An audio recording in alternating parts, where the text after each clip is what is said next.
All right, we should be live everywhere else now.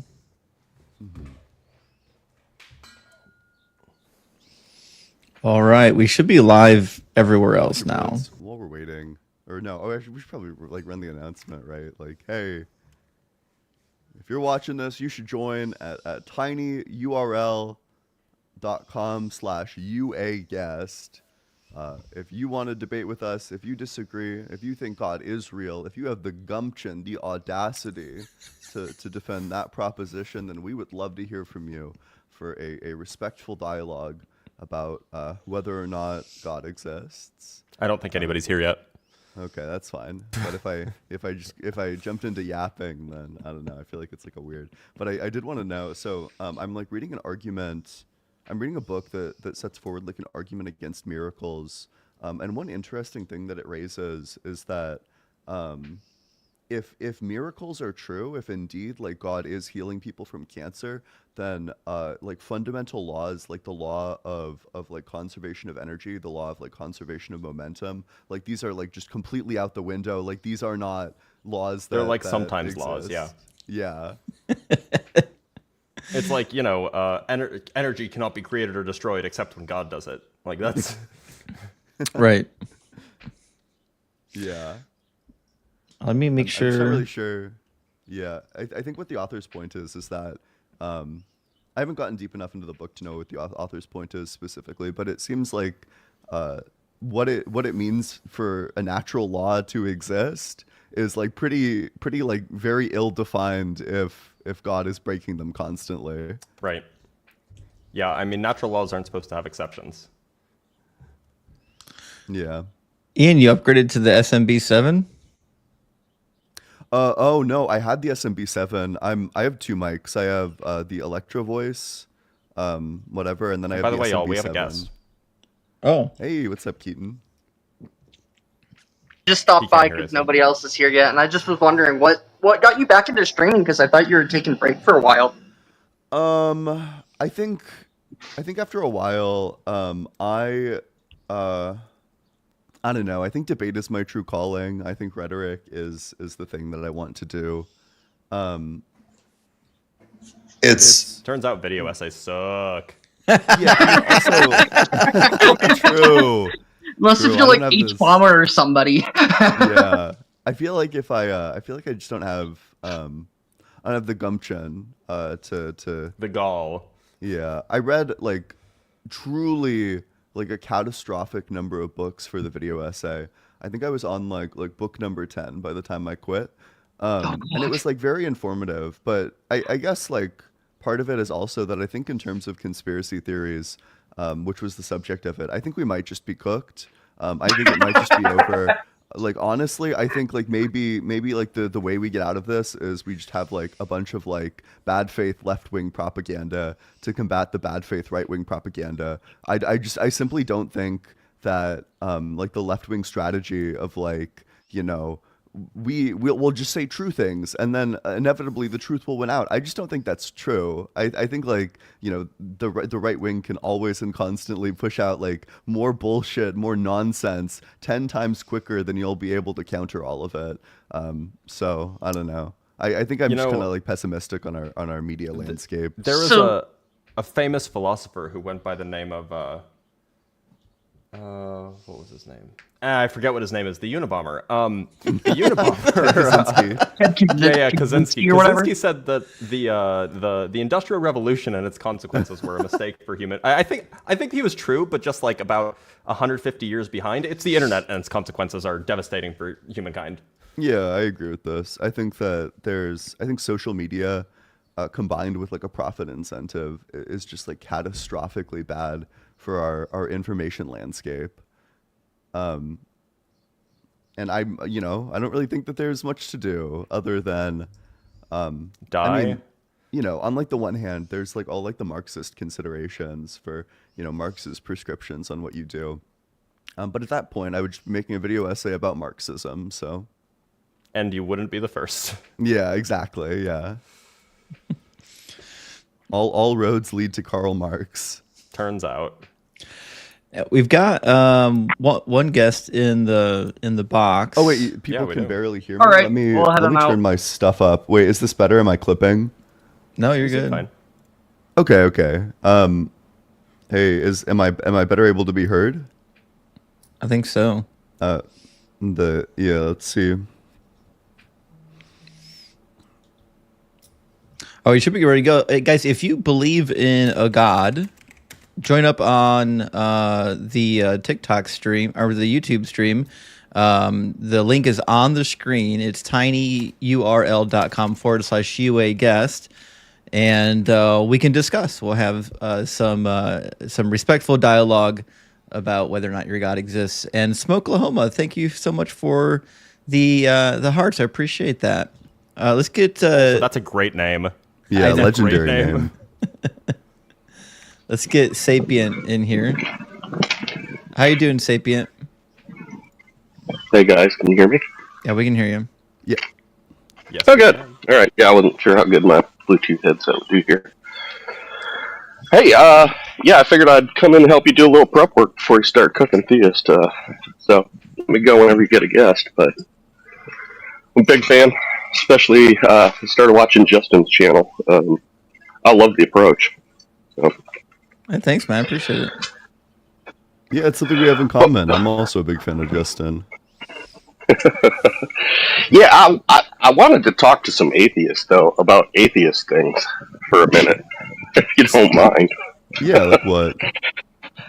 I think you guys might be the perfect panel. I want to take a crack at defending the new atheists. Who are the new atheists? Yeah, what are that? What's that? Oh, what was it? It was Dennett, Hitchens, Harris, and Dawkins. Mm. Like So- the four horsemen or whatever. Like the whole. I deconstructed after they had kind of peaked, but I think they get a. I don't know. I guess I thought the new atheism was like a thing, like a social thing. I guess I have some. It was a trend. I have some cursory like thoughts and feelings about them. I think that they were all like philosophically illiterate. I think that that's like kind of the first thing that is like just very obvious. Is Fair that enough. it seems like even people like Sam Harris, who has like an undergrad degree in philosophy. Daniel Dennett, philosopher. Daniel. Yeah, Dennett? Yeah. I'd have to disagree with you about. Yeah, I'd have to disagree with you about Dennett, but Is this yeah, the Four Horsemen? he was. Yeah, him and Hitch died. Oh, We're left with Harris and Dawkins. Yeah, I gotta be honest with you. This was like transphobe, you know. Yeah, this was the one of them that I didn't know actually. So I'd have to look into his work. But in terms of so I think the argument that Dawkins makes in the God Delusion at least is like really bad. I think that's like just a really bad argument for why It God was almost certainly cathartic, doesn't though. exist. It was like I can tell you, it was cathartic as a believer to read, though. Deconstructing. Yeah, maybe. Yeah. I don't know. I just don't think. I don't think that they all debated William Lane Craig. Yeah. And I think all of them did like quite bad against him. And I don't even think like William Lane Craig is like a fantastic debater. I might lose a debate to him. I probably would. He just knows like way more than I do. He's been doing this for like his entire life. And he's but- sly. Yeah. And he's like rhetorically savvy. He's like all of the things. But like strictly speaking, in like the academic literature, people don't take him very seriously. Like other philosophers, his fellow philosophers, even people like I can't pronounce this dude's name, but it's like Van Inwagen or something, who himself is a Christian, described described William Lane Craig's arguments as like depressing, because of how bad they were. It's I don't know. It's Well, fair all the enough, new atheists but- did really bad in a debate against him. So Well, I guess the new atheist movement, what they get criticized for now, and why they've kind of fallen out in favor with, like, broadly speaking, the atheist movement, is because they were unabashedly bashing religion, right? Like the God Delusion. I mean, Chris Hitchens, they all wrote books basically bashing religion, you know?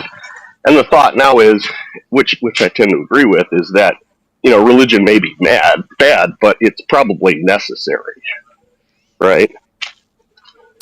Which is debatable, and I don't want to debate that. But my takeaway from the New Atheist is it wasn't so much religion bad. It's the way you know religious things is bad. For me, my takeaway was epistemology, right? You can know things by observing the real world, or you can take things on faith. And I think everyone misses that. Sure. I guess I just think that this is like an issue that would be much better tackled by like epistemologists. And well, indeed, right, like but many have, right? And I think that like the issues with it are quite obvious. I think they did like a good job in terms of like popularizing atheism. But in terms of like at like a higher level, when you're trying to get like the good bulletproof arguments, you shouldn't be getting it from these guys. oh yeah, I agree there. I guess that it's that concept of what is it, the magisterium? What was that? The paleontologist guy, Gould, Stephen Jay Gould. He came up with like the idea of the magisterium, like religion plays in its sandbox and science plays in its sandbox, and they don't criticize each other. Yeah. The problem is, and what the New Atheist pointed out, or at least my takeaway from it is no, religion and science are not compatible because they use different ways of knowing. One's legitimate and one isn't. So, in the long run of humanity, religion's unsustainable in light of the scientific method. Because you can't sustain faith-based premises forever. And that's what it seems like. That's what everyone misses about the New Atheist movement or the New Atheist is. You know, they look at all the religious criticism, and rightly so. I mean, you look at history. I mean, humanity probably needed, you know, some sort of unifying. I don't know. I don't want to say morality, but some sort of code, right? In order to, you know, exist as large civilizations, we needed some sort of code. And maybe, you know, it was sufficient to know things through, you know, faith or revelation back in the day, but now that we have science and that methodology of knowing things, religion really is, it's not that it's wrong or bad, it's that it's obsolete. I probably agree with this. I don't know, like I think that it's plausible that religion provided like a good stabilizing force for the establishment of civilization, and now we just no longer need it. I would disagree with that. We could have fun talking about that, but you know, religion and government were so intertwined throughout our past that it's kind of hard to extricate it. But in the modern era, with democracy available to us, I mean, like if you've got a monarchy, you almost have to have religion because you can't justify divine right of kings without the divine. Huh? What? We don't have kings. Well, we don't anymore. No, I'm saying in the past. You need. Wait, Blitz, you're super religion. quiet. Like, you don't get Henry VIII without God, right? I can turn you up, Blitz. I'm still. Okay. Hey, Blitz. Hi. I enjoy office hours with you, too. So. I haven't had a chance to check out Ethan's channel, but I'm probably get around to that. Oh, no, I got Ethaned. You got Ethan. Sorry. Get wrecked. I've been getting Ethaned all my life. Yeah, so I mean, yeah, I guess I just wanted you guys' take broadly on like where this goes, because you know it's a terrible theist argument that, you know, if we didn't have God's law, you know, go around, you know, raping and unaliving people. I've unalived as many people as I want to. Which is a terrible argument. Same. Exactly. But I've heard enough of your guests, Justin. I'm not so sure. Yeah, they're crazy. They'll justify anything. You know what I mean? And to a certain extent, as a society, we do need to come to some sort of agreement or consensus on how we treat each other. Yep. And I don't think you can mandate that legally. You need some sort of other framework Oh, you can where mandate it society legally. can. Well, yeah, you have to, right? Yeah, but obviously. underlying that, people have to agree with each other on how to treat each other. And I'm not saying the only way to get there is through divine revelation. I don't think so. Guys, if you're a believer in some kind of a God, I see a bunch of believers in the comments. Request up and you can have a conversation with us and we'll talk about whether or not there's good reason to believe that your God is real. Yeah, so anyway, appreciated Ethan's thoughts. I'm not sure if you guys had any. Oh, no, You got not me. Ethan again. I got Ethan again. Get Well, Ethan. Been Ethan. He was the only one engaging with my Sorry, I was taking care of with some my stuff. defense. Yeah, no worries.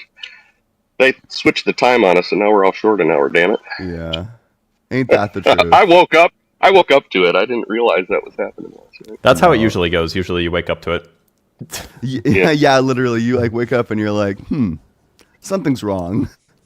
The birds are quiet. I mean, I got a couple other, little things I just wanted to mention. To Justin in particular, I wanted to share two words that a lot of times I scream at your lives. You familiar with the term the MacGuffin? No, I know McStuffin and McMuffin. No, MacGuffin from Dumbo, his magic feather. Mm-mm. Yeah, I think that applies to some theists sometimes when they like I don't know, the AA higher power kind of Christians. So who, need a magic sky fairy to So get them over. It's a nice analogy, anyway. So we're gonna let you go, Sapient, because we are looking for for opposition. But thanks for being here. Yeah. It's good to hear from All you, right. Sapient. Have a good one, man. Yeah, great to See hear ya. from you. Thanks for coming up. Yeah, it was good talking to you.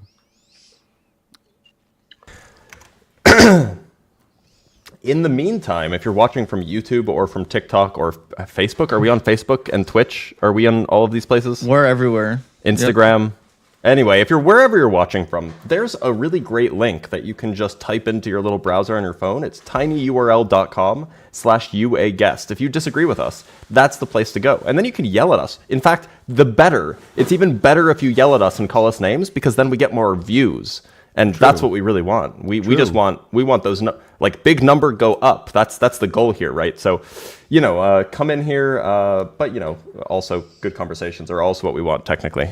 True. So yeah, type that into your browser if you disagree and join the conversation. We won't bite your head off, I promise. Yeah, there's a lot Yeah. of people in the comments shouting arguments, and I don't know if you know this, but we don't debate the comments. So Yeah. Well, I do, but I just have a problem.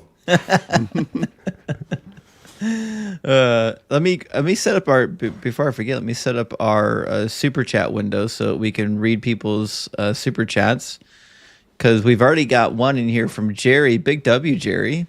Thank you so much. Jerry. Jerry says, "If Otangelo joins, please expose him on the Bible. He just wants to find gaps in abiogenesis, but doesn't know jack about the Bible." You're right. He actually doesn't.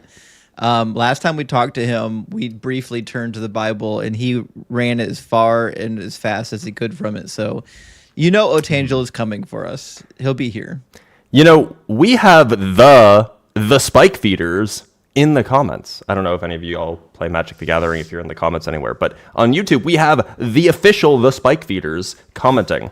It's a really big deal. I don't know what to tell you. Right. And for the people requesting on TikTok, the screen tells you where to request to join. We can't take guests over TikTok because we're streaming to a bunch of platforms and the way that the technology works, there's no way to integrate the TikTok guests into the stream. So you have to request using tinyurl.com/UA guest. It's on the screen, guys. Yeah, those are all good places to go. So it is. So you guys went forward, yeah? Yeah. Yeah. So we got one less hour of sleep, Okay. but then again, we get more daylight today. Okay, and I think I have daylight savings in like 3 weeks or That's something. so fucked. Why would they do that? I mean, I don't know what to tell you. It's just get rid of it. Yeah. We don't. What do we need it for? I don't know, trains. It was no, made we for don't need it for farmers. trains. I thought it was like some. Yeah, farming no, thing. it was something to do with farmers, but like nobody needs farmer. No, we need farmers, but nobody needs daylight savings time anymore. Yeah, it Yeah, doesn't make farmers any aren't sense. real. They're very far away from me, and that's the same thing as being not real. Exactly. Farmers, war, Yeah. waste treatment facilities. None of these are real. And the curve. True. Oh yeah, the curve's far away. It's always far away. You can't go see the curve. Actually, it's too far. I don't know, man. The horizon is just always getting further. I see a bunch of Christians already crashing out in the YouTube and TikTok comments. Guys, we'd love to have you up for a discussion. Don't be scared. It's not a 3-on-1. It's technically a 4-on-3 because you've got the Trinity on your side. Yeah, exactly. You'll be David, and we'll be Goliath. If Goliath was 3 nerds True. in a trench coat. This person in the comments, stop lying, Ian and Justin. Why isn't Blitz catching strays? What the fuck? I'm just too sweet. You are. You're very sweet. I'm too Absurd. sweet. When I was a baby, my mom dipped me in sugar. Oh boy. No, that's not true. That's how you get cavities. It's true. Yeah. Wait, Blitz, can you while we're waiting, could you explain in like very simple terms what the leading theories of how matter came into the universe are? Yeah, so okay. No, but I'll do my best. So the idea is that we have, it depends on what you consider matter. So we have these things called quantum fields, and in some sense, like, they can be empty, meaning that they're like just kind of sitting there not doing anything. They're in their so-called vacuum state. And then you might say that there's no matter around, but in some sense, they're always there, at least as far as we can tell. And if you put energy into them, then you get matter out. So if you put energy into the electron field, which is the field that is responsible for the electron, then you get electrons out. And if you put energy into the quark fields, which are the fields responsible for the various quarks, you get quarks out. So the idea is that in the very, very early universe, depending on which model you take, inflation is one of the most popular. You have some field that's driving this very fast initial expansion. Maybe it's called the inflaton field, and that field has a lot of energy for whatever reason, for reasons that we don't fully understand. And then at some point, as it's kind of expanding and as the field is losing energy to the expansion, it kind of dumps all of that energy into all of the other fields. And it causes, so the other fields were kind of empty. They were sitting there kind of doing nothing. There was no matter around. There was just like this inflaton field. And then all of a sudden energy was dumped into them, and so out pop particles. And so we have matter. That's roughly the idea, but like that's really speculative because we just don't have good physics for like that era. But that's the rough idea. Okay, cool. That's so interesting. What is the thing that prevents us from like dumping a bunch of like energy right now into? We do. That's what a particle accelerator does. Oh, okay, cool. And Yeah, does you take like, create atoms? Or Yeah. Well, I mean, yeah. So when you smash 2 protons together that are, in the Large Hadron Collider or something, that are super, super close to the speed of light, you start off with just 2 protons, and you end up with like 1,000 extra particles. And then they fly in every which direction, and then the detectors go and detect them, and you learn stuff. Interesting. That's fascinating. Yeah, but the thing is those are all going to be short-lived, so it's not like there's not really a good way of making like a whole bunch of stable matter. I mean, like in principle, some of the new matter you make is going to be electrons and protons, but just not very much. What's the unstable matter? There's a whole bunch of stuff. There's like muons. Muons are like the really fat cousins of electrons. They're about 2,000 times no. 100 times heavier or something like that. And so while they have the same charge as electrons and they behave the same as electrons, they weigh 100 times more. And so if you wait 2.2 microseconds, they decay into an electron and a neutrino, for example. And then there's, a whole bunch of other like heavy versions of like protons. There's like the delta baryons and the Xi baryon. There's just a whole bunch of like random particles that you can make, and they just pop out and then they go away. So to be clear, like all these like fundamental particles that we learned about in school all have like these like reverse like Waluigi, Wario style like doppelgangers. Yeah, so there's the stuff that we have that makes up like everything that we know. So we have electrons around atoms, and then you have protons and neutrons. Protons and neutrons are made of quarks, up and down quarks.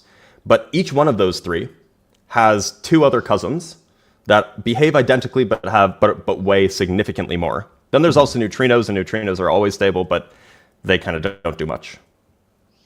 Okay, cool. Yeah, no, that's perfect. This is a perfect explanation, yeah. Yeah, I think so. And perfect timing. We have a guest. Storm, welcome in. Hello, can you hear me? Yeah, we can hear you. How you doing? Pretty good. How are you guys doing? Doing good. Doing all right. Storm, So are I'm you not- a believer? So I approach this idea of God more from a philosophical sense than from having any sort of religious foundation. Mm-hmm. Yep. And for me, it was the observation that so far before we knew what a lightning strike was, before we could explain it, it was considered an act of God, right? Mhm. And so I've always figured that through human perception, God is the boundary of what we do know, and then everything beyond it. So God is sort of, if you were to do it in sort of a programming or mathematical way, God equals the unknown. So God is beyond anything we currently understand. And then when we gain new knowledge and we gain more understanding, then it's no longer an act of God because it's a repeatable event that we can at least understand. So I never saw it as like an entity or an intelligence that's controlling anything, as much as anything that we can't currently explain through history, a lot of times was kind of dropped into this bucket that, that must be an act of God. And so like before we knew what an eclipse was, people would be like, could explain that as, like God was doing something in the heavens because we didn't understand planetary rotations yet or anything like that. I agree. And so Yeah. when I think of it from that perspective, I understand that there's philosophically, I would say that God is sort of like a tool of explanation. And then the religious part of it becomes more of a ritualistic application of emotion towards something that someone can't understand. So like it to seems have like we agree. I'm just not sure what we disagree on because it sounds like you don't really believe in God. Right. I believe in God because if you put, so for instance, if you're thinking about the future and you're feeling fear, I imagine that your perception of what's possible is going to come from a place where the possibilities are powered by your fear. Like when you don't know what's in the next room and it's dark and you're afraid, your mind will often populate that unknown space with scary things. And if you put a positive energy in towards what might happen, it sort of shifts your perspective to, well, good things could be there. It sort of populates the possibilities with good things. And so I consider God to be that interaction of our own emotion and energy into our future possibilities, into the unknown. It's like if God equals the unknown, having faith in the unknown instead of fear is important, which follows the same sort of mantra you'll hear in a lot of religions. So the argument seems to be God is the unknown exists, therefore God exists. The problem is when we say God isn't real, we're not saying that the unknown doesn't exist. We're not saying that this isn't real. We're saying that an immaterial mind that created everything isn't real. It just seems like we're making like two fundamentally different claims. It sounds like all you're really saying is that, if you like think positively, then you'll get better outcomes. It just doesn't seem like we disagree on anything. It's just that like literally nobody in the history of ever would ever define God as what you're defining it as. Like no serious like philosopher, no serious like theologian would ever define God in this way. It just seems like we're doing it seems like we don't disagree on anything substantially. Oh, okay. Gotcha. I didn't know. I just saw the thing come up, and I like having these conversations because I've had a lot of instances in my life where, you know, people have wanted me to become part of a certain religious group or whatever. You know, there's all of us have seen the natural advertising. You know, come join us. It's all very welcoming, and I just never really associated with it because I've just never found that anyone who can claim they believe in something like you were saying, like some conscious mind that created all things, which would still bear the question of where that one was created, could be something that we would even be able to perceive completely. Like, how would we be able to claim that we even know it in its completeness or even partially from such a small understanding of our size in the universe overall? And so I just didn't know if it was like a pod. Like, are you guys talking more against like so God is in like a Talking about a divine creator being. How about that? Okay, so yeah, I would say to that I don't know. I mean, it's not that it's not provable that I don't know, but I know that the application of, for instance, in religion, so like people synchronize their behaviors together, and it sort of creates a certain influence over them. But I don't think that's from a divine creator. I think that's just humans working together. So we essentially agree on like the substantive issue, namely whether or not there's like some sort of divine creator. So we are going to move on, but we do want to thank you for being here. Yeah, thank you. Have a good one, man. Cheers. Yep, thanks for coming on. Let's move on to the next guest. All right, looks like we're going to get Brandon in here next. Welcome in, Brandon. Brandolini, let's go. Just asking, is my audio coming in okay? It sounds like you're outside by a road. It's acceptable. It's not great, but we can hear you. Yeah, we can hear you. Let me see if I can change my Wi-Fi settings. That just didn't. Just now, it didn't come through very well. I missed all of that.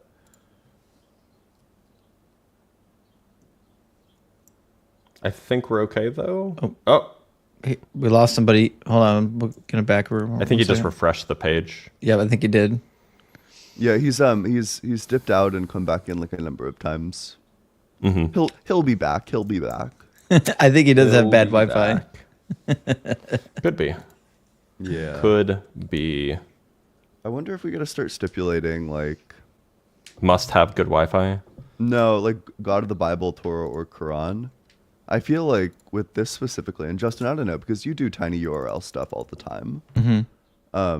Is it typically, because I feel like most of what we get is like just not God. Like I feel like I've had to explain to like probably like a double-digit number of people that when we say God isn't real, we're not saying like the universe isn't real or like energy isn't real or like the unknown isn't real. So I wonder if what we need to start doing is like stipulating like please believe in like the God of the Bible, Torah, or Quran. At least believe in like a deist God or something. Yeah, like some God that actually has like definable characteristics in a religion. Yeah. Yeah. Also, for the people requesting up on TikTok saying, let me join, your God didn't empower you to read the screen, apparently. The link to join is tinyurl.com/UA guest. We will not be taking any guests over TikTok because our stream doesn't actually have the capabilities of doing it. But you're more than welcome to join using the link provided on the screen. That being said, we've got Brandon back. How you doing, Brandon? Let's go. Brandon? Is that audio? Is that audio any better? It's working. Yeah, we can hear Seems you. okay. Okay. Yeah, I'm real sorry about that. It's about the only audio setup I have. I just came across your guys' stream and I thought it was interesting. I haven't really seen very many dialogues like this amongst non-theists. So Sure, yeah. Are you a theist?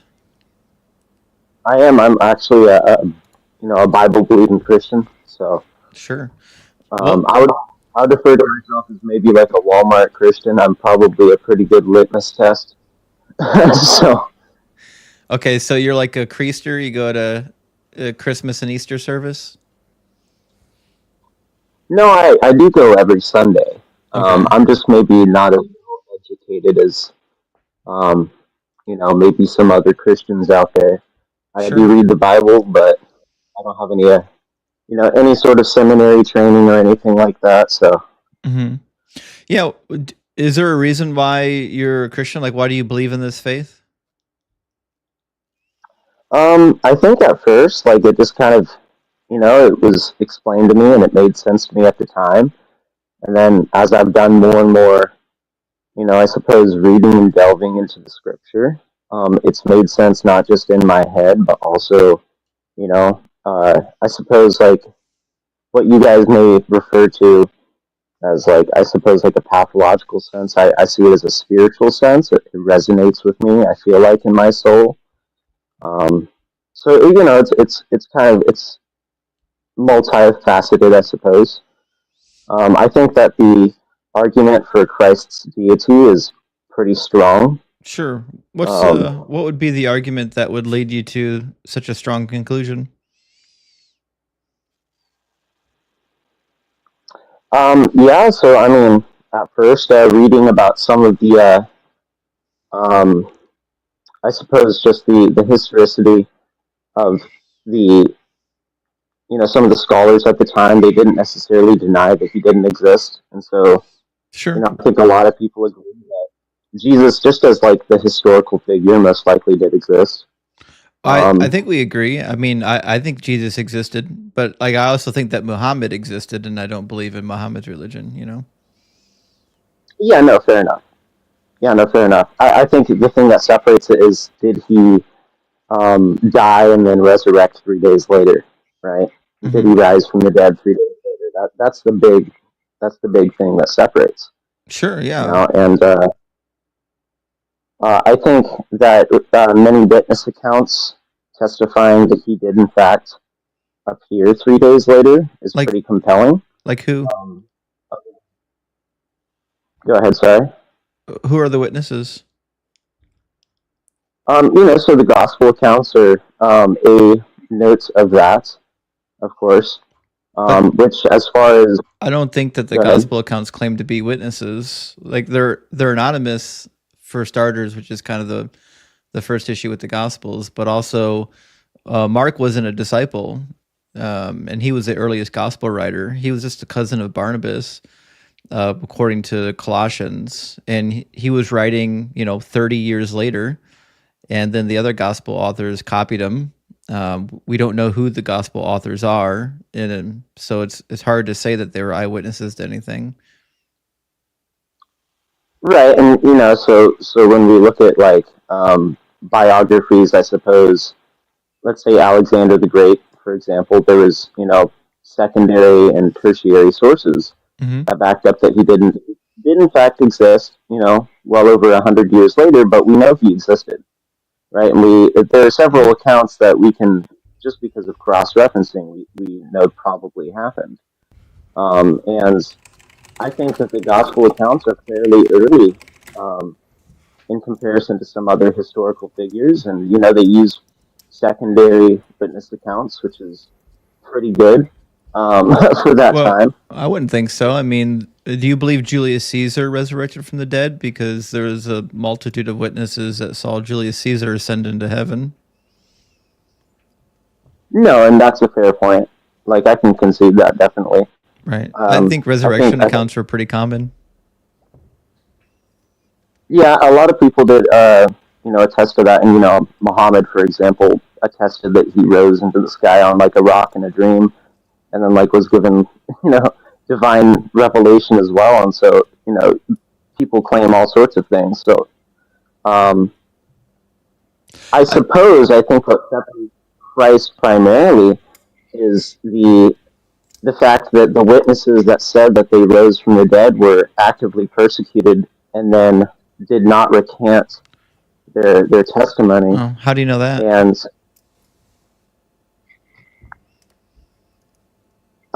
because I mean it's recorded, in history. It seems like Where's it recorded? oh shit. There's a secular scholar, and you're going to have to help me with this. Like I said, I'm sort of a Walmart Christian. Hmm. But, oh man, what's his name? You're They're, probably they're thinking of Bart Ehrman. no, not modern. Sorry, not modern. I should have clarified. Um, uh, Blitz, your Josephus? microphone. Oh yeah. Then are you thinking of Josephus? oh yes, Tacitus, thank you. maybe? Yeah, I know it was Josephus. I was thinking Tacitus, but I don't think he was the one I was thinking of. I think it was Josephus. And then as well, But Josephus didn't record the execution of the disciples. maybe not the disciples specifically, but he did record that there was persecution amongst this sect of Jews that claims that some rabbi, was that was executed. They rallied behind him and saw him as some sort of a deity, and people were persecuted for it. I think it's a fairly decent argument for the fact that at least something, or at least some of those people thought they saw him rise from the dead, even if he. Do you think that Nero rose from the dead? No, but I also haven't really seen a lot of. I haven't seen a lot of evidence to support that he lived. Well, it's recorded in Cassius Dio, also in Tacitus and Suetonius, and it was so convincing at the time that the Parthians were willing to go to war against Rome because of it. They believed that the resurrected Nero was leading them into battle, and they were going to march into Rome and put him back on the throne, and many thousands of people died for this. Oh wow, I did not know that. Mm-hmm. Like I said, my knowledge of history of the time is very limited. Mm-hmm. I think the resurrection is, to me, I know why Christians want to hinge on the resurrection because it sounds so miraculous that, I mean, how could you explain it other than just a God? But I think it's pretty well explainable if you compare it to what we read in history elsewhere. But even if we could say that he resurrected, I still don't think that fixes any of the problems because the book that is attesting to, all of these claims also says like a shit ton of things that are wrong about history and science, and it contradicts itself internally, theologically, and it claims that Jesus fulfilled a bunch of prophecies that he never actually fulfilled. And so, like, I think appealing to the resurrection sounds like a really convenient argument, but it doesn't actually make any of the problems of the Bible go away. I'm sorry, I didn't hear that last part that you said. Well, I'm saying appealing to the resurrection sounds like an expedient methodology for validating like a deified figure, but it doesn't make the issues of the Bible go away. Like the Bible just gets everything wrong. It contradicts itself. It gets history wrong. It claims that prophecies were fulfilled when prophecies weren't fulfilled. So I'm not inclined to believe that anyone rose from the dead when the book that's claiming that he rose from the dead gets everything else so horrifically wrong. Okay. So what of I suppose the prophecies that are laid out in Scripture that many Christians would say is referring to Jesus? Which of those would you find to be untrustworthy or unreliable? I think all of them. Because Yeah. So I'll give you a flavor of what I'm referring to. Have you read any of the Old Testament before? yeah, in fact, my first thought was Deuteronomy 18. I believe it's like 17 through 20 something, where it speaks of a prophet and he'll put his words in his mouth. Yeah. I might be able to find it real quick. It's Deuteronomy 18, but that's about Joshua. And it's also like a super open-ended prophecy. It could literally be about anyone, right? Like anyone who claims to be a prophet could theoretically fulfill that prophecy. That's not really a unique. Like even the Mormons claim Joseph Smith fulfilled that one. Right. I guess when I read it, I always assumed it was referring to Christ. No, in fact, at the end of Deuteronomy, Joshua is reinstated as the one that comes after Moses. I think it's in chapter 31. Let me double check. Yeah, 31 says in verse 23, then the Lord commissioned Joshua, son of Nun, and said, be strong and bold, for you shall bring the Israelites into the land that I promised to them, and I will be with you. And then in Joshua, he does exactly what was predicted in the book of Joshua. So like, I'm not inclined to believe that it was anyone but Joshua, but again, Fair enough. No, that I think there are some actual like messianic, well, I don't, messianic's not the right word. There actually are some prophets that are alluded to in the New Testament that we can examine that might be helpful.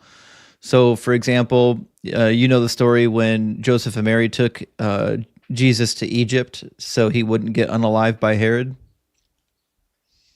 yes. So it says that was done in order to fulfill what was spoken through the prophet. Out of Egypt I've called my son. And that comes from Hosea chapter 11. But Hosea chapter 11 gotcha. doesn't contain a prophecy about a Messiah. And the section that he's quoting from doesn't even contain a prophecy. It just says, when Israel was a child, I loved him, and out of Egypt I called my son. And the more that I called them, the more that they went from me. And they kept sacrificing to the Baals and offering incense to idols. So, like, that seems like he's just making stuff up. Like, he's just going to the Old Testament and saying, can I find anything in here where the words vaguely sound familiar to Jesus, and rather than actually looking at what the prophets really said? I'd say that's fair, although I'd be curious to see what the rabbis at the time, how they were interpreting Hosea, because I believe that a lot of the New Testament was, you got to contextualize it here, right? Mm-hmm. It was being written to Jews that they knew the Old Testament not only, like the back of their hand, but they also had like quite a bit of doctrine that had been laid out amongst the prophets and the Jewish scholars, and they made assumptions about certain things, much like other Christians or like even Muslims do about their own doctrines, where they just make assumptions about certain things. So I don't know enough about what they were saying about Hosea at the time of Christ, but well, I don't think you really need to know what the Jews at the time period were thinking, because they rejected Jesus and these prophecies. So I think you can be pretty well assured that they didn't buy into it either. But I think all you really need is just to read the prophecy or read the message honestly. Like, a prophecy is a clear form of speech. You're saying, listen, the Messiah is going to do X, Y, and Z, and then the Messiah does it. But that's not what we find. In Hosea chapter 11, it's talking about the Exodus. It's talking about the past. It says, when Israel was a child, I loved him, and out of Egypt I called my son. That's a quotation from Exodus chapter 4, verse 22, I believe. So, like, this is not even a prophecy. well, it seems to me in reading a lot of the Old Testament that there's these sort of Christ-like figures that God rises up to lead his people or to educate his people on, justness, or like about God's character. And, I think Moses, any of the really like the patriarchs are good examples of such. And I think that when we read the scripture and we see things where they hearken back to these older prophets, comparing them to Jesus, I think it's really just trying to demonstrate how much greater Christ would be in comparison to them. But his own people rejected him. They did. And I think that's a tragedy. That being said, Christ also says that his followers will be hated, because they follow him. And it seems pretty consistent, at least within the New Testament. Unfortunately, I'm just not super well read on the Old Testament. I've read through it, but I haven't done any extensive studies. So, right. Well, I think I don't think that the New Testament authors knew how to read the Hebrew Old Testament either, which is another problem. They could clearly only read Greek, which is why they keep misquoting the Old Testament. Like the virgin birth, the virgin birth is a huge problem. If you go to Isaiah chapter 7, there's no virgin birth being told. Isaiah is bringing a series of prophecies to King Ahaz in like the 725 era BCE because he's under attack by an alliance between the Arameans and the northern Israelites. And they're looking to replace him with another king who'd be more favorable to the alliance. And so God sends him a message saying, hey, you got to stand strong in your faith. Don't let your kingdom fall, you know? And then Ahaz gets a second message from Isaiah, which is the part that gets taken up by the New Testament. And it says, again, the Lord spoke to Ahaz, saying, ask a sign of the Lord your God, but let it be as deep as Sheol or as high as heaven. But Ahaz said, I will not ask, and I will not put the Lord to the test. Then Isaiah said, hear then, O house of David, is it too little for you to weary mortals that you weary my God also? And this is the part that gets quoted wrong. And it says, therefore, the Lord himself will give you a sign. Look, the young woman is with child and shall bear a son and shall name him Emmanuel. He shall eat curds and honey by the time he knows how to refuse evil and choose good. For before the child knows how to refuse evil and choose the good, the land before whose two kings you are in dread will be deserted. So the prophecy is actually pretty clear if you just go back and read it in the original context. There's a child that's already been conceived, is about to be born, and before that child is old enough to know right from wrong, the two kings that are attacking Ahaz are going to be wiped out. It didn't say anything about a Messiah, nothing about a virgin birth. Interesting. Yeah, no, that's fair. How would you say that, I suppose, ties into the prophetic words in Genesis when it says, you know, that Eve, you know, essentially is going to have child, and you know the snake is going to be stomped out, and it will bite his heel. Well, I don't think that's a prophecy about the Messiah or about Satan. I think that's just a declaration of the relationship between serpents and human beings, because serpents have offspring and Jesus didn't. Jesus didn't have any offspring. That being said, again, Satan's still alive and doing his thing. So Jesus certainly couldn't have fulfilled it, even if you think it was a prophecy about Satan. Well, it does say that he conquered death, you know, and that you will have eternal life. But did he conquer Satan? So Satan is conquered if he can't get to believers. Do you think Satan's no longer here? Satan is the prince of this world at this time. That's right. Yeah, he's still the god of the world. He's not defeated. No, but his power has been diminished, and it's how has his power been diminished? He's the god of the world. Well, because now people have a way out to not be subjugated to him. You know, we have a God who we can have assurance of salvation through, and we can give our burdens to him. And you know, Satan may still attack us by our body or our spirit. That was already true in the Old Testament. No one had to die for your sins for you to go to paradise. Like you could just ask God for forgiveness in the Old Testament.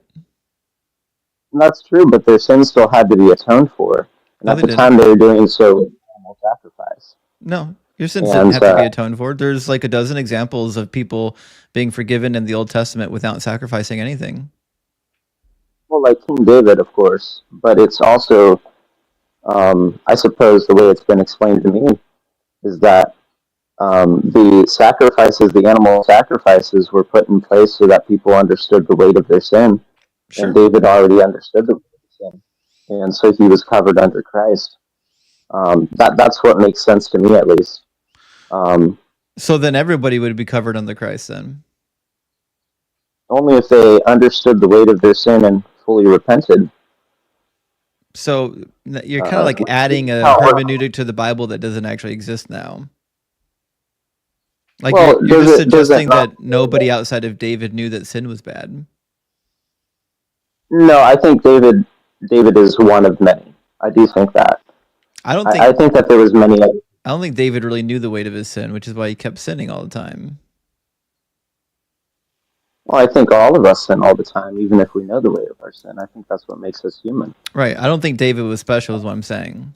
David sinned like everybody else. But the point of it is, in the Old Testament, you didn't have to kill anything to get forgiveness. That was a ritualistic system that was set up because God loves barbecue. but he would forgive you with or without a barbecue. I mean, who doesn't?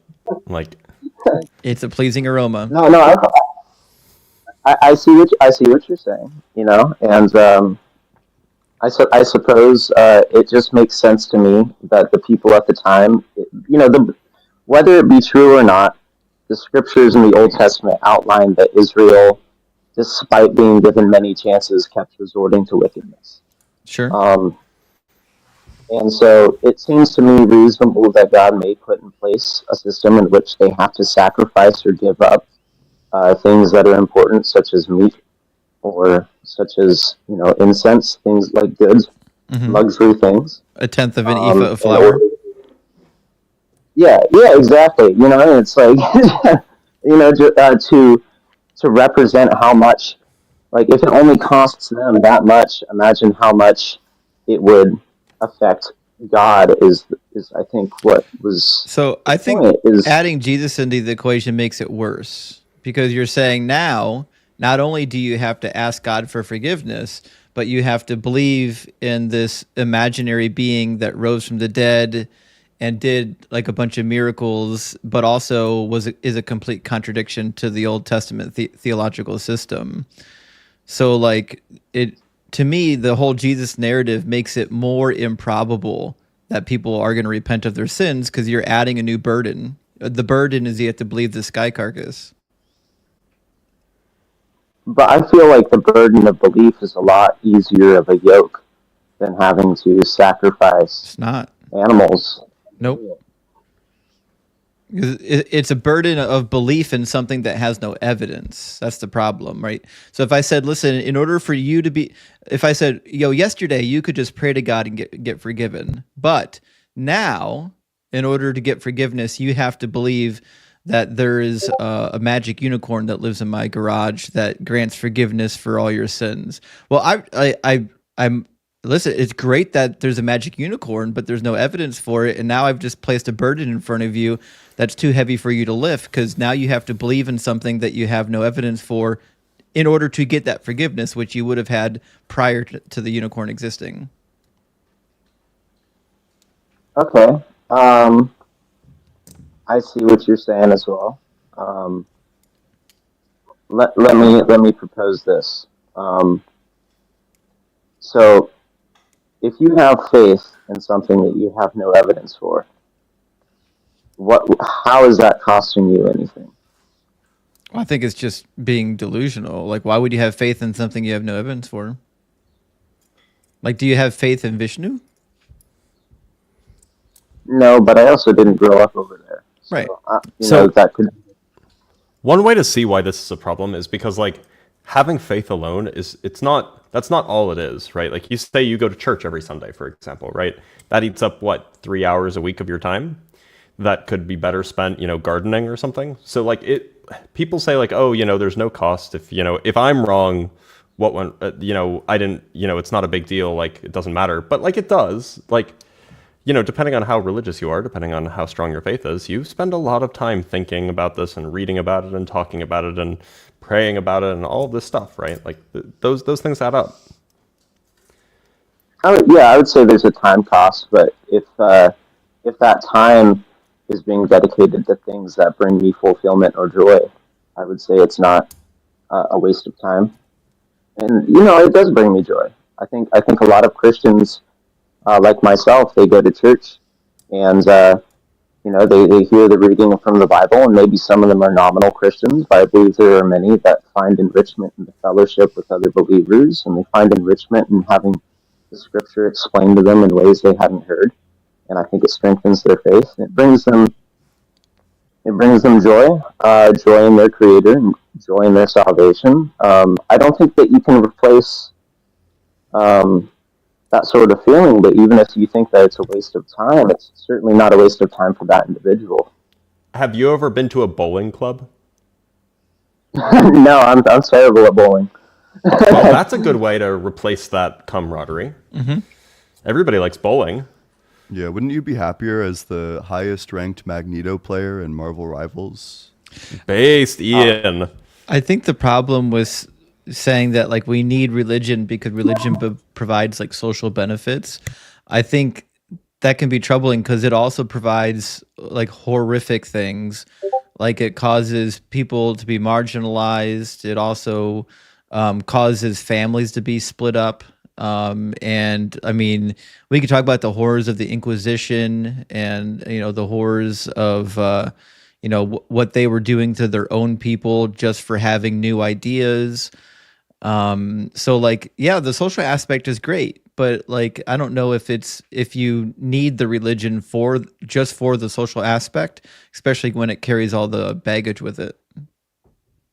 Oh, definitely not. I wouldn't say that that should be the primary reason. I would say that's just like, for me at least, it is a welcomed byproduct, but it's not what I signed up for originally when I gave my life to Christ, Um, it's just something that came with it. In fact, I felt very uncomfortable going to church at the beginning of it because it was like I had to go and introduce myself to a bunch of new people. I'm not a very social guy, but like I put myself out there and like I found enrichment in it. But I was a believer before I went to church regularly. Mm-hmm. And so it was a welcome byproduct. But what I would say is that one of the greatest benefits, at least from a secular perspective, because I wasn't always Christian. I became a Christian around 16, but at least from a secular perspective, Christianity has a great impact on the West in terms of science, and in terms of science. Definitely, Christianity hasn't done a thing for science. Not Christianity, but Christians. So so did Muslims. Like Muslims had a scientific revolution, but you wouldn't credit the Muslim faith for that.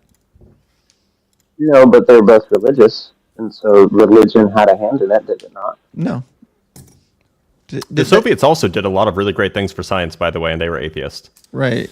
Yeah. Like I like people in the sciences like just happen to have like belief systems outside of science too. That doesn't mean that their belief system outside of science is responsible for their scientific activity. Yeah, I mean, by this logic, I feel like you're kind of forced to the conclusion that, like, because all the majority of scientists in fields like cosmology are atheist, then the conclusion that you're going to be forced into is that, well, I guess atheism is true. Well, and I see what you're saying, and I've heard that argument before, actually. But when you had scientists back during like the heights of the Roman Catholic era, where the madrasas, in Islam, in the Middle East, they were seeking understanding of the universe because they wanted to understand their creator better. And Isaac Newton, for example, was a Christian. And then I don't have to. The church banned their works, though. Yeah, and I don't excuse the church for that. Okay. I don't think there's an excuse for it. I think the church has done a lot of harmful things. Do you think Isaac Newton still would have been exploring the universe if he wasn't a Christian? I think it would be hard to say. I think that his Christian beliefs influenced his want to understand the universe, but at the same time, maybe something else could have impacted that. Who knows? Maybe the urban legend apple would have still fallen on his head and piqued his interest. I would be able to say. Yeah, I mean that's my position. Like I think the assumption from religious believers is that like, well, because they were religious and then they did these scientific things, therefore it's because they were religious. But even if they weren't religious, they probably would have done the scientific things. It just happens to be that since they were religious, they credit it to God. Yeah, but there is something to say about what motivates people to dedicate their lives to certain things. And when you have that many Christians throughout history, especially during the Enlightenment, for example, which granted there was plenty of non-Christian scientists during that time. Don't get me wrong, but many of them were Christian, and they credited it to God. There has to be something to be said about that. I don't think there is. I think. I mean, look, Sorry, Yeah, go ahead, buddy. Go ahead, Blitz. No, you first. You first. I was like, everybody was a Christian in Europe. Obviously, if there was science happening, it's going to be happening within Christendom. But like they were doing science in China, they were doing science in Arabia. Like it's not related to their faith. But sciences we know today, like the scientific method, for example. I mean, What about it? the father of science, as we know, as Sir I've Kevin had Bacon. out. Yeah, Sir Kevin Bacon. He's and I love Bacon. Because of that guy when I learned about him in history class. But he outlined the scientific method, So, and we But don't the- know how strong. but the Greeks were already but we using do it. know that- The Greeks were using it, that 2,000 years prior. Like he may have given the outline for it and said like here's kind of how the scientific method works, but people already were using the scientific method. Yeah, surely. I mean, but at the same time, you got to think, like they were a very polytheistic society, right? So? They were religious. The Greeks. Yeah, the Greeks were religious. I mean, So fairly religious. They worshipped their rulers. I mean, Well, and do- saw them as God. do you credit Pythagoras and the religious system of Pythagoras for his mathematical geniuses? Unfortunately, I don't know much about Pythagoras. Well, The Pythagorean theorem. You know this. A squared plus B squared equals C squared. Come on, you learned this in high school. Yeah, does that mean that like No, numbers I have know like about the- personalities? Does that mean like numbers are like the fundamental substance, and each of them is like a being, an entity who has like its own like personality, and it meshes with the other numbers in like very personalized ways? Because that's what Pythagoras believed.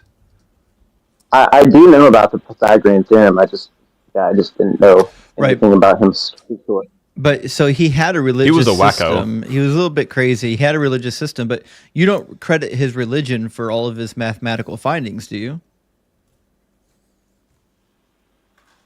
No, not Somebody just necessarily. call me credit- eggs. Somebody in the comments just called me eggs. That's new. They called I Ian would call Spicy it and me that. eggs. The fuck does that mean? What do they call Justin? I don't even want to know. It's going to be bad. So my point is Justin that spicy and eggs.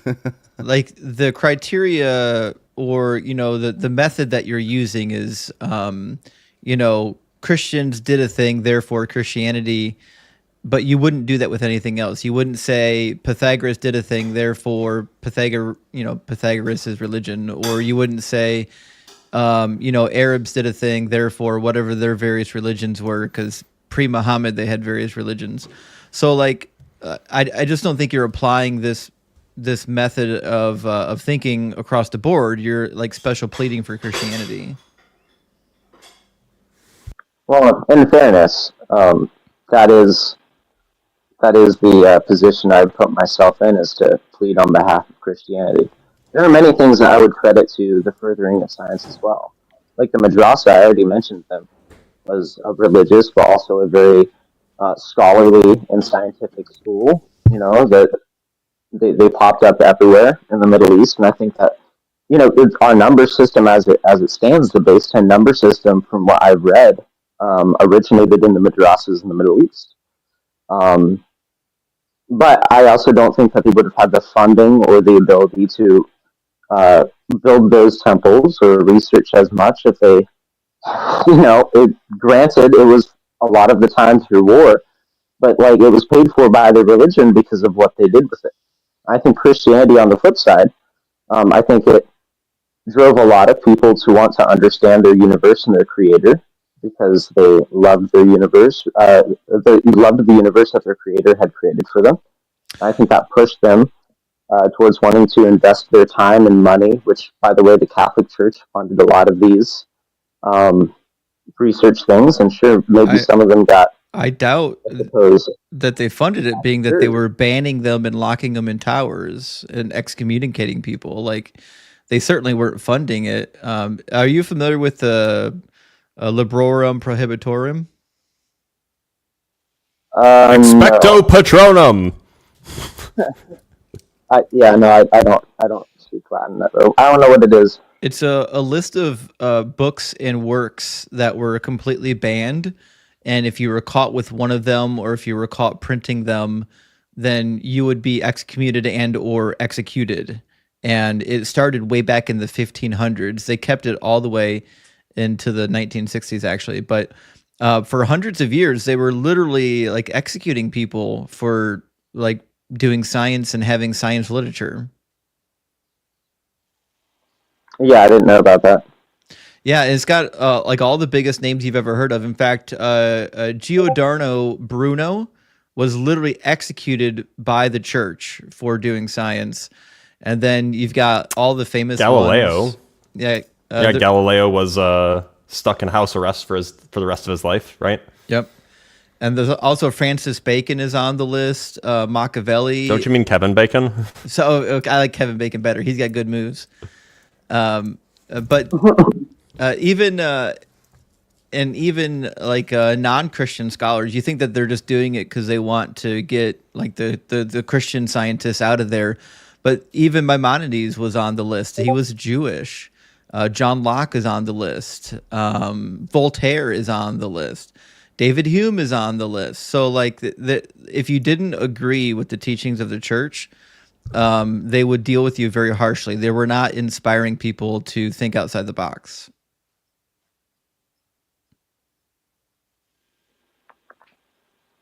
Okay, fair enough. I can concede that. I don't know enough about history, but you seem to know what you're talking about, and that makes sense. Well, in that case, we should probably move on to the next guest because we have a number of people waiting, but we appreciate you coming on up with us. Yeah, for sure. Hey, thanks for having me. I came across that. I want to appreciate your guys' dialogue. So Yeah, thank you so much. It was great talking with you.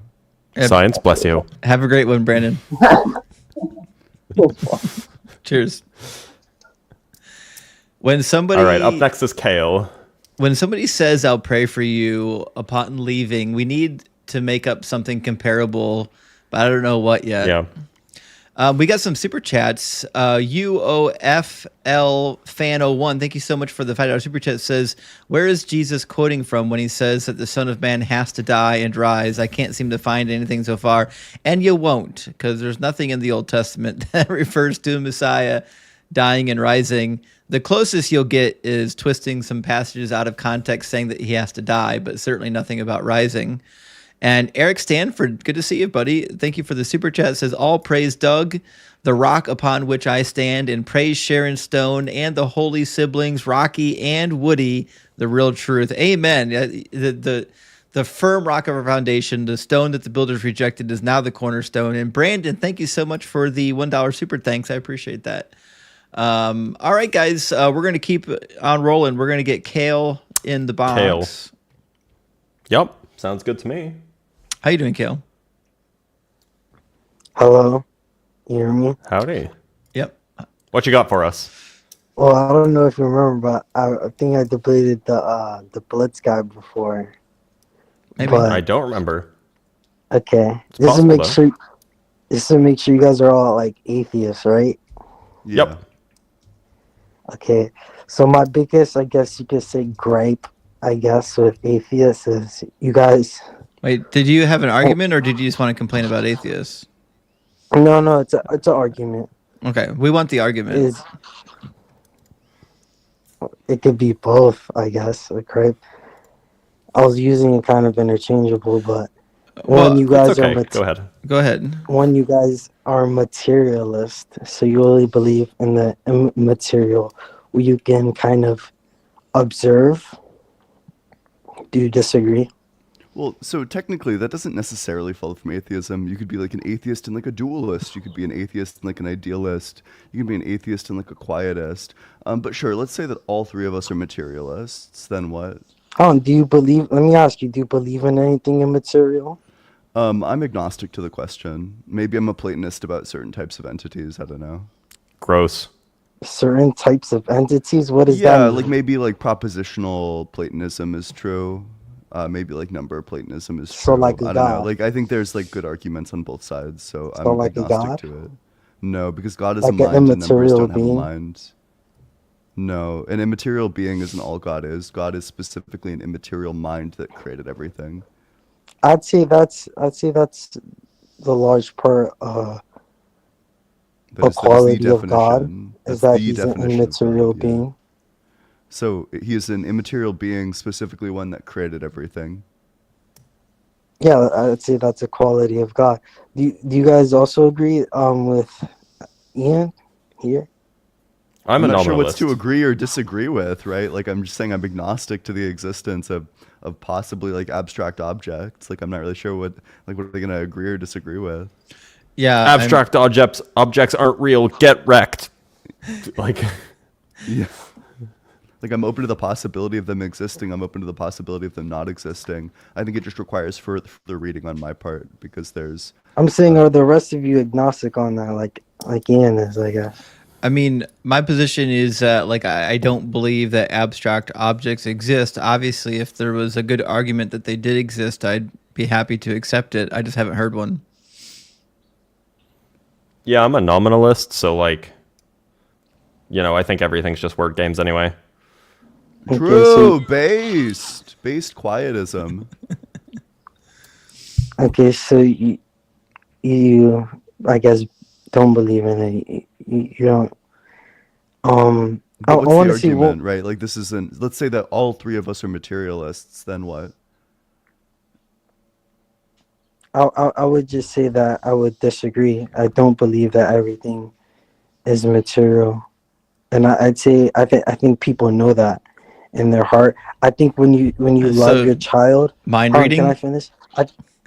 No, I think people know that in their heart. I think when you love, let's say, I don't know if any of you have children, but let's say you had a child and you love Yeah, I have that two. child. Do you believe that your love for that child is just I have 7 chemical children. processes happening in the brain? Yep. Seems to be a couple things, right? Like it's chemical processes, but we experience them, and it's lovely, and it's wonderful, and it's nice. But the thing All that 7 of causes my the children experience feel the is chemical love. Yeah, it is the chemical process that underwrites the experience.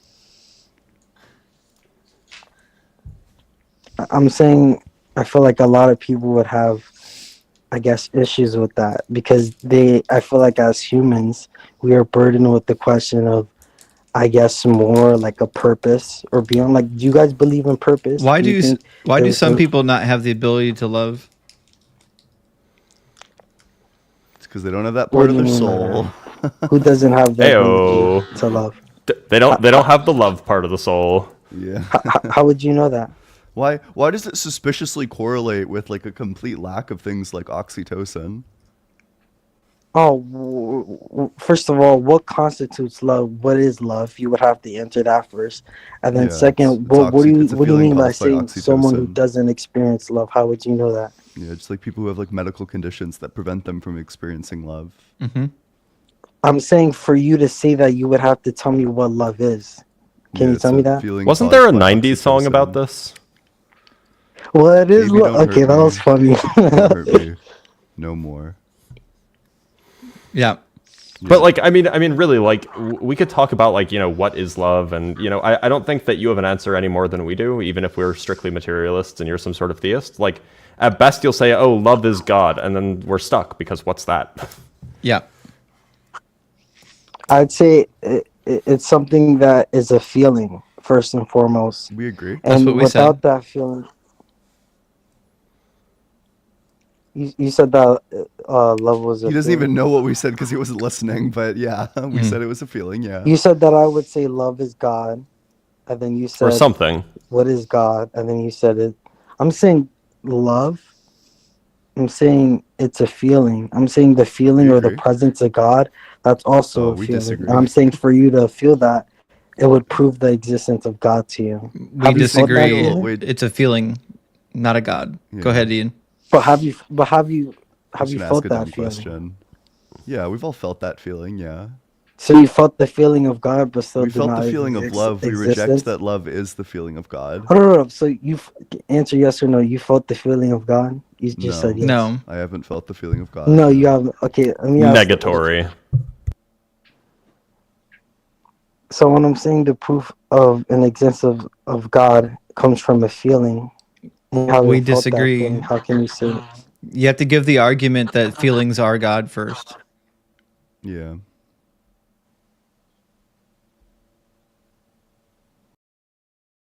Humans, we strive for something beyond. We strive for something beyond, and I believe that beyond is God. Do you disagree? I don't. So Yeah, I why do disagree. we look at things like nature, or why are humans almost seem like they were designed to question beyond? Why is that? We question everything. We have Because curiosity's handy, turns Well, I out. don't know. I mean, we have, I think, not to, so typically evolutionary psychology is like complete nonsense, but there's like once in a blue moon where there is like something to it, right? Like one of our cognitive biases that we have so strongly is that we apply intentionality when there is none. This probably would have developed because if if there's like a rustling bush and if you assume that this is caused by like a being in that rustling bush and you run away, then you're going to survive, even if it's not. So humans innately apply intentionality to just like various features of our world. This is why like late at night, say like a box falls in your house or like a painting like falls off the wall, your first reaction is like, holy shit, I'm getting robbed, like someone is in my house. It's applying intentionality that leads us by and large to the conclusion for throughout like all of history that like God has existed, because when we don't understand something we just say, oh well, an agent did it. Lightning happens because of the lightning fairy, a fairy who wants to create lightning and has the power to. That's how lightning happens. You're saying we developed that feeling because it ensured our survival. That when we see the sun rise, we think therefore a creator because I'm sorry, it led to our survival. How is that? Yeah, we just imply intentionality when there's a phenomena that we can't explain. I'm saying, how does that lead to our survival? How does So there being a God making the sun go up, aka lead to our survival? How does yeah, that? it's not strictly a god. It's just assuming that an agent is responsible for the phenomena is going to be more conducive to our survival. And I already explained it to you, but I'll explain it again. I'm asking how. So yeah, I already explained it to you, but I'll explain it to you again. Yeah. So I want you to I'm imagine saying, that there's like think for a second. I already explained it. I'm trying to A explain it to you again, but you human just won't let me. society Holy that shit, let doesn't me make that finish. This is assumption and one doesn't. ridiculous. How does Do you one? are you interested in the explanation? Like what's going You're on? gonna repeat yourself again. But Yeah, continue. You're yeah. repeating Lock in yourself. and listen to it this time. God, I'll listen with my ears Yeah. open. Yep. So imagine that there's like a bush that's like rustling back and forth. Could be the wind, but you assume via your psychology that is like hardwired into you that it is not just the wind, that it is an agent. Specifically, it's a predator who's going to like lunge on you and eat you. You run away. Now, if it was a predator, you just saved your own life. But if it isn't, you barely lost anything. That means that assuming like agency behind all phenomena, or the vast majority of phenomena, is Hey. going to be very conducive to Justin, your there's some survival. audio issues on YouTube. Really? What? Hold on. Yeah, the audio's pitched up and it's really robot-y. The stream is getting slow. It says YouTube audio is roboting. Is it all of us or is it just like one person? Yeah, a bunch of Seems people. like the whole thing. Shit. How long has it been doing it? Looks like it's just recent. Wonder why would it be slowing down right now? Do you have your bitrate like on whatever you're using to stream to YouTube? Do you have like the bitrate and like the audio, like export rate set like super high? Yeah, it says Because if you don't, you should. it should be set super high. I've got it set because I use this setup for all my streams. Give me a second to take a look at something.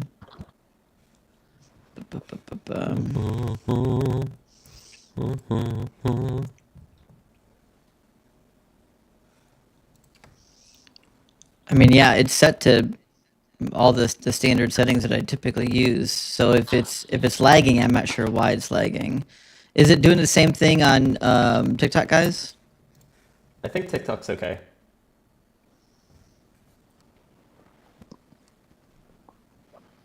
They say TikTok's fine, so it's just a YouTube stream. Interesting. Yeah.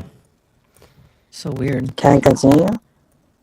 No. Let's Yeah, let give me- us just you one need to sec get so we this, can resolve the audio issue.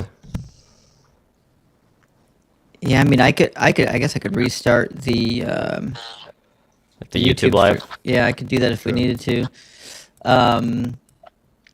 Because I got all the right settings. Maybe that's worth doing. Yeah, let me reboot the YouTube stream. We'll be right back on YouTube, guys. You don't have to leave the KO.